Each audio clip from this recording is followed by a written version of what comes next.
Kita beralih ke informasi selanjutnya, pemirsa. Laporan masyarakat Desa Gunung Megang tentang adanya pencemaran disposal dari salah satu perusahaan. Dinas Lingkungan Hidup Muara Enim melakukan pengecekan lapangan. Adanya pencemaran lingkungan di Desa Gunung Megang dalam Muara Enim hingga merusak lahan sawit milik warga. Dinas Lingkungan Hidup Muara Enim melakukan cek lokasi tempat limbah disposal yang merusak lahan kebun warga. Dari keterangan Bambang Nurdiansyah selaku penelaah proses lingkungan DLH Muara Enim, adanya sisa lumpur yang mengendap di luasan lahan sawit milik warga dan Sungai Benaki, meski belum bisa menentukan penyebab limbah disposal bisa mengalir lingkungan sekitar, namun dipastikan sisa limbah yang mengendap di lokasi.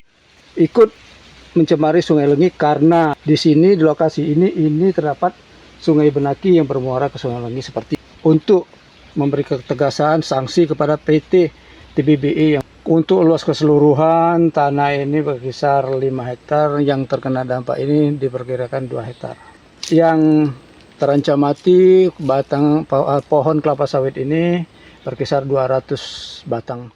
Akibat dari limbah disposal, ratusan pohon sawit milik warga terancam mati dan mengurangi produktivitas dari kebun warga tersebut. Atas hal tersebut, warga yang menjadi korban meminta kepada pihak terkait untuk bisa memberikan sanksi kepada perusahaan tambang yang menyebabkan limbah. Mardiansyah, Pol TV.